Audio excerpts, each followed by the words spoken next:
There's a certain rhythm to the way the world moves when you're tethered to someone who lives for the water. It's not just the ebb and flow of the tides or the gentle lap of a lake against the shore. It's the way your life bends to fit that quiet, unspoken pull. I'm Lena, 39 years old, and I've spent the better part of my marriage learning that rhythm. My husband, Grant, isn't just a man who fishes. No, for him, it's something deeper, something almost sacred. Fishing isn't a pastime or a way to pass the hours. It's his ritual, his way of stepping out of the chaos of the everyday and into a space where the world makes sense. It's his meditation, his escape from whatever weighs on him, though he's never been one to share those burdens with me. I've watched him stand knee-deep in a stream, rod in hand, eyes fixed on some invisible point beyond the horizon, and I've felt both awe and a strange kind of loneliness in that moment. Our fishing trips have become a kind of unspoken tradition over the years. We pack up the gear, drive out to some quiet spot, and settle by the water. There's no chatter, no forced conversation, just the two of us, side by side, watching the ripples spread across the lake like whispers on glass. I've grown used to the silence, to the way the air hums with the sound of insects and the occasional splash of a fish teasing the surface. We wait for a bite, sometimes for hours, and when the day is done, we pack up and head home just as quietly as we came. There's a comfort in the routine, but also a distance, a space between us that I can't quite name. It's there in the way our hands never brush, in the way our eyes rarely meet even when we're sitting just feet apart. I don't push it, though. I've learned not to. This time, though, it's not just the two of us. Grant's friend Morgan is along for the ride. I've known Morgan for years, though I can't say I know him well. He's a quiet man, the kind who doesn't fill the air with unnecessary words. But there's something about him that lingers. Something in those deep, penetrating eyes of his. They're the kind of eyes that seem to see more than they let on, like they're always searching for something just out of reach. I've caught him watching the world with that gaze, and sometimes I wonder what he sees when he looks at me or Grant. He's not intrusive, though, never has been. He just observes. And now, the three of us are heading out together for a few days of camping and fishing at a remote lake, far from the noise of the world. The drive out feels longer than usual, the road winding through stretches of forest that seem to close in around us. When we finally arrive, we set up camp near the water's edge. Grant and Morgan work with a kind of practiced ease to pitch the tents, their movements almost synchronized like they've done this 100 times before. I help where I can, hauling gear from the truck and laying out the sleeping bags, but I'm aware of how I'm just a step behind their rhythm. The first morning at the lake hits me like a wave of pure, untouched nature. I wake up to the crisp, cool air biting at my skin, the kind of cold that makes you feel alive. The birds are already at it, their songs weaving through the stillness, and the smell of pine is so strong it's like I'm breathing in the forest itself. I crawl out of the tent, stretching my stiff limbs, and see the lake stretched out before us, a mirror of glass reflecting the pale dawn sky. It's beautiful in a way that's hard to put into words, but it also feels vast, almost overwhelming. Like it could swallow us whole if it wanted to. We grab our fishing gear and head down to the water's edge, the gravel crunching under our boots. Grant is in his element, his face set in that familiar, intense focus as he prepares his rod. He casts his line with a precision that's almost reverent, his eyes locked on the spot where the lure disappears beneath the surface. There's a calmness to him here, a peace I rarely see at home. It's like the weight of the world slips off his shoulders the moment he's near the water. I watch him for a moment, feeling that same mix of awe and distance before turning to set up my own spot a few feet away. Morgan settles nearby, his presence quiet but heavy in a way I can't quite explain. He doesn't say much, just sits with his rod resting across his knees, his gaze drifting between the lake and, well, sometimes me. It's subtle, but I feel it, like a weight on the edge of my awareness. I tell myself I'm imagining things, that I'm reading too much into the way his eyes seem to linger. Grant hands me a spare rod at one point, his calloused fingers brushing mine for just a heartbeat. There's a rare, fleeting smile on his face, gone almost as soon as it appears, but it catches me off guard. It's a small gesture, but it feels like a crack in the wall between us. A glimpse of something warmer beneath the surface. I mumble a thanks, fumbling with the rod, and try to focus on casting my line. Morgan notices my struggle and offers to help with the bait, his voice low and steady as he steps closer. His fingers brush mine as he shows me how to thread the hook, lingering just a moment longer than necessary. My breath catches, and I pull my hand back a little too quickly, muttering something about figuring it out. He doesn't push, just nods and steps back to his spot. But I can feel the heat in my cheeks, the sudden awareness of how close he was. Fishing with Grant has always been a quiet affair, but with Morgan here, there's an undercurrent I can't ignore, a tension that hums beneath the surface of every glance, every accidental touch. The days pass with a strange kind of slowness, each moment stretching out under the weight of unspoken things. By the third night, I'm restless, lying in my tent, listening to the distant hoot of an owl and the soft rustle of leaves. Grant is asleep not far from me, his steady breathing a familiar anchor in the dark. But my mind won't settle. There's something about this place, this isolation, that makes every thought feel sharper, every feeling more raw. Then it happens. The sky, which had been clear all day, suddenly turns against us. A low rumble rolls in from the distance, and before I can even process it, the wind picks up, howling through the trees like a living thing. It's fierce, almost angry, tearing at the branches above with a ferocity that makes my heart race. I sit up in my tent, my breath catching as the first drops of rain hit the canvas, tentative at first, then harder, faster, until it's a relentless pounding. The fabric above me sags under the weight of the water, and I feel the cold seep through as leaks start to form. My sleeping bag is soaked in seconds, the icy water pooling around me, turning the floor of the tent into a muddy mess. Panic claws at my chest as I scramble to gather my things, shoving clothes and gear into a bag with trembling hands. My bare feet slip in the sludge as I stumble out into the storm, the rain hitting me like needles, stinging my skin and blurring my vision. Lightning cracks across the sky, a jagged white scar that lights up the chaos around me.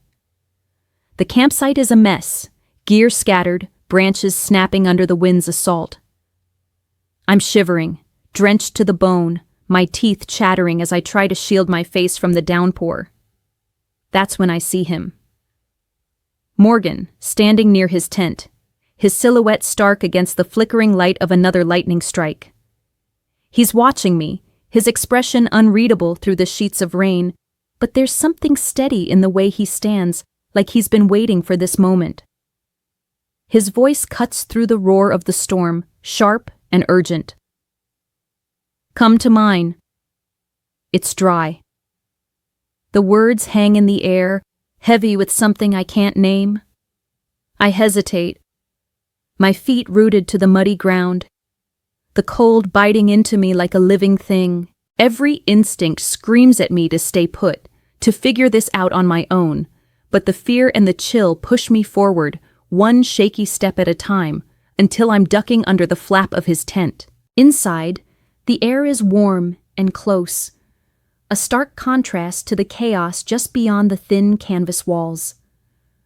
The sound of the rain drums against the fabric, a constant, rhythmic assault that seems to echo the pounding of my own heart.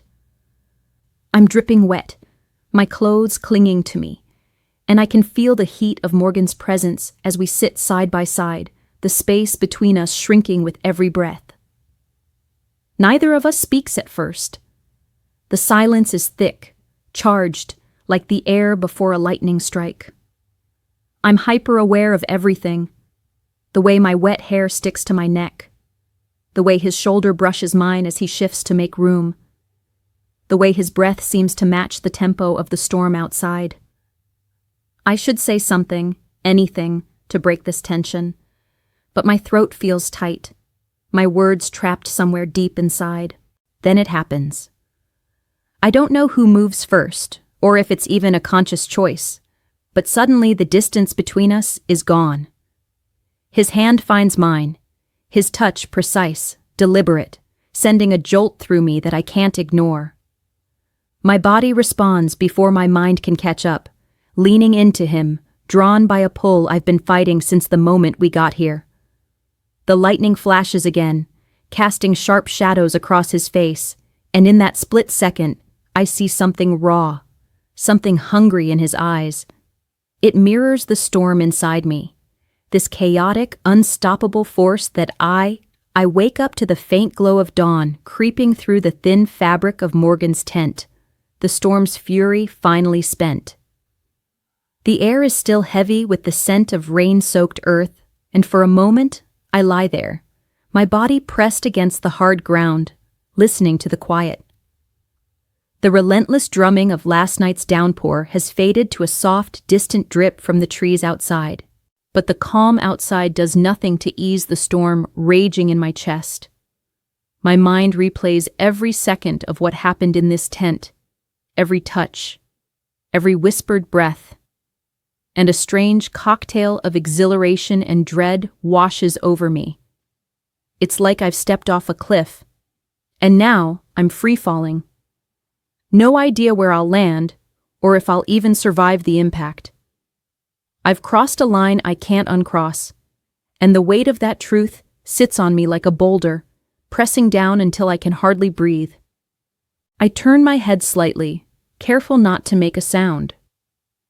Morgan is still asleep, his chest rising and falling with a slow, steady rhythm. Even in sleep, there's a quiet intensity to him, a sharpness that makes my pulse quicken. I can't stay here, not like this, not with the risk of someone seeing. I need to get back to my own space, to pretend none of this ever happened, at least for now. So I slip out from under the blanket he draped over us, moving as silently as I can. My clothes are still damp, clinging to my skin in a way that makes me shiver, but I ignore the discomfort and ease myself toward the tent flap. The cold morning air hits me as I step outside, biting at my exposed skin, but I don't stop.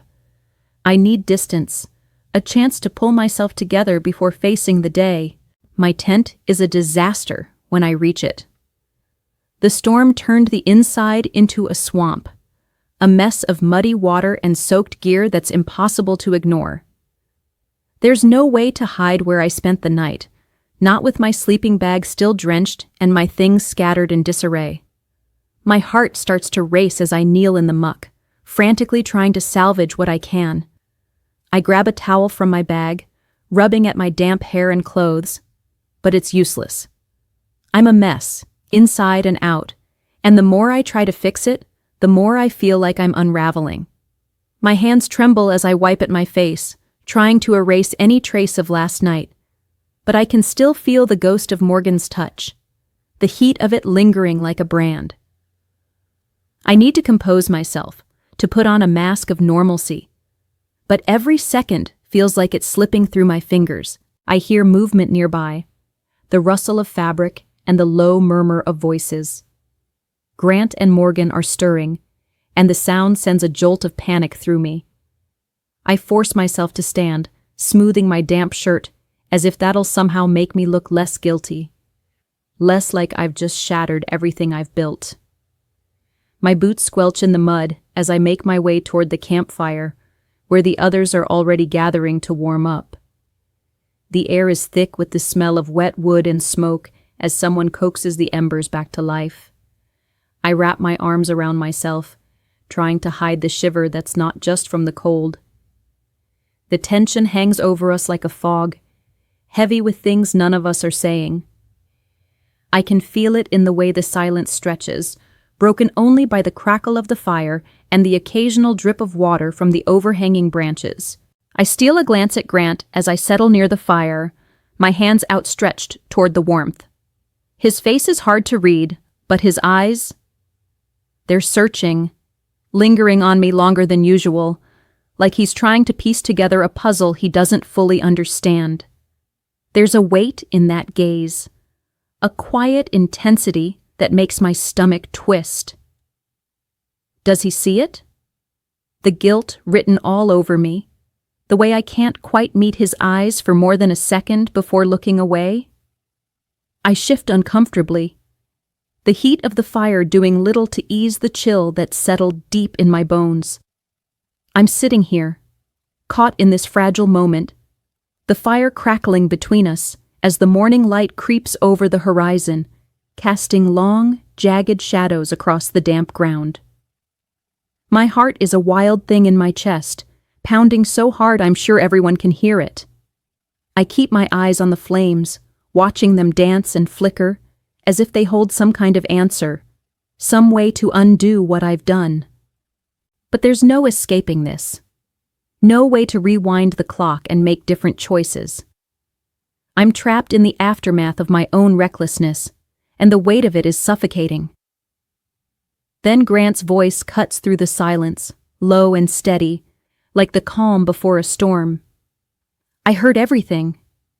His words hit me like a punch, sharp and sudden, and my stomach drops, a sickening lurch that makes the world tilt for a moment. I force myself to look at him, and his eyes are locked on mine, piercing through every defense I've tried to build. There's no anger there, not yet. Just a raw, searching intensity that strips me bare. Heat rushes to my face, burning my cheeks, and I feel this overwhelming urge to run, to bolt into the woods and disappear into the mist. But I'm rooted to the spot, my legs heavy as lead, my breath shallow and ragged. I open my mouth to say something, anything, but nothing comes out. I'm a deer caught in headlights, frozen under the weight of his gaze. He doesn't look away, doesn't let me off the hook.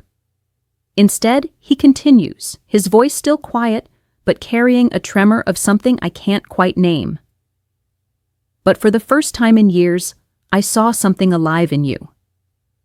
And I don't know what to do with that. Those words, they're a blade, slicing through the fog of guilt and shame, cutting right to the core of me. There's a raw honesty in them, a vulnerability I haven't heard from him in so long, and it's mirrored in the pain and confusion etched into his expression. His brow is furrowed, his jaw tight, like he's wrestling with something he can't control.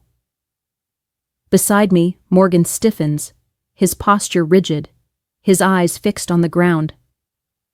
He doesn't look at either of us, doesn't offer a word, but I can feel the tension radiating off him, a silent acknowledgement of the mess we've all stumbled into. I sit there, the fire's warmth a stark contrast to the cold dread pooling inside me, and I think about the years of silence between Grant and me. We've drifted into this comfortable but empty routine, a life of quiet mornings and unspoken evenings, where fishing trips were the closest we came to connection. We've been like two ships passing in the night, close enough to see each other, but never truly touching. I've told myself it was enough, that this was just how things were after so many years together. But last night, despite the betrayal, despite the wrongness of it all, felt like waking up from a long, numbing sleep. For the first time in forever, I felt something real, something electric, something that reminded me I'm still here, still alive. And now, hearing Grant say he saw that spark in me, I don't know whether to feel relieved or terrified. I don't speak. I can't find the words, Can't string together a single coherent thought to explain or defend or even apologize. My throat is tight, my mind a tangled mess of emotions I can't begin to unravel. The fire pops and hisses, sending a shower of sparks into the gray dawn, and the sound is the only thing breaking this unbearable moment of truth. The morning light stretches across the campsite, illuminating the damp earth, the scattered remnants of the storm, and the three of us, sitting in this fragile, fractured triangle. I can feel the weight of their presence, Grant's steady, searching gaze, Morgan's silent, guarded stillness. And it's like the air itself is pressing down on me, heavy with everything we're not saying. Inside, I'm a storm of my own, a chaotic swirl of guilt and confusion and longing, all churning together until I can barely tell one feeling from another. The rest of that morning unfolds in a kind of muted haze, like I'm watching myself from a distance, going through the motions while my mind spins in endless circles. We pack up the campsite with hardly a word between us, the silence thicker than the damp air clinging to my skin. I fold the torn, muddy remnants of my tent, my fingers stiff and clumsy from the cold, while the sound of zippers and rustling fabric fills the void where conversation should be. Every so often, I catch a glimpse of Grant out of the corner of my eye, his movements deliberate as he rolls up his sleeping bag, his face a mask of quiet resolve. I wonder what's behind it. Anger, hurt, or maybe just resignation. I don't dare ask. As I'm shoving the last of my gear into a duffel, Grant comes over to hand me a bag of cooking supplies. His hand brushes mine just for a fleeting second, and it's like a spark in the stillness. Familiar, like all the times we've done this before, but also foreign, loaded with everything that's changed. I glance up at him, searching for something in his expression, but his eyes are already elsewhere, focused on the next task. My chest tightens, and I grip the bag a little too hard, the rough canvas biting into my palms. I want to say something, to bridge this chasm that's opened up between us, but the words stick in my throat, heavy and useless. Morgan, meanwhile, keeps his distance, his presence a quiet shadow on the edge of my awareness. He's methodical as he loads gear into the back of the truck, his deep eyes unreadable, fixed on the task at hand. I watch him for a moment, noting the way his shoulders tense under the weight of a cooler, the way he avoids looking in my direction. There's no trace of what passed between us in the night, no lingering glance or subtle acknowledgement, and I'm not sure if that makes me feel relieved or hollow. I can still feel the echo of his touch, the intensity of those stolen moments. But in the gray light of morning, it all seems like a fever dream, something that couldn't possibly have been real. We finish packing in near silence, the only sounds the crunch of gravel underfoot and the occasional chirp of a bird piercing the stillness. The air feels heavier now, damp with the aftermath of the storm and the weight of everything left unsaid. I haul my bag to the car, my boots sinking into the soft earth, and I can't help but steal one last look at the lake. It's calm now, a perfect mirror reflecting the overcast sky, as if the chaos of last night never happened. But I know better. That water holds the memory of everything, every choice, every mistake, every moment that shifted the ground beneath my feet. The drive home is a long, quiet stretch of road, the hum of the engine, the only sound in the car. I sit in the passenger seat, staring out the window as the trees blur past in shades of green and gray. My reflection flickers in the glass, a ghost of myself, pale and tired, with shadows under my eyes that weren't there a few days ago. My mind keeps circling back to the lake, to the storm, to the warmth of Morgan's tent, and the raw edge in Grant's voice by the fire. I replay it all, frame by frame, dissecting every look, every word, trying to make sense of the mess I've made. And the truth is, I don't regret what happened with Morgan. I can't. It was wrong. I know that, and the guilt gnaws at me like a living thing. But there was something in those moments. Something alive. Something I hadn't felt in years. It was like a part of me that had been dormant, buried under routine and silence, suddenly woke up and demanded to be seen.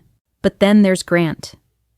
The pain in his eyes, the way his voice trembled when he said he saw something alive in me. It cuts deeper than I expected. I've spent so long convincing myself that we were fine, that the facade we built was enough. But now I realize it's time to confront the truths we've both been avoiding. Don't forget to subscribe, like, and comment if you enjoyed this story. This will help us create more engaging stories for you.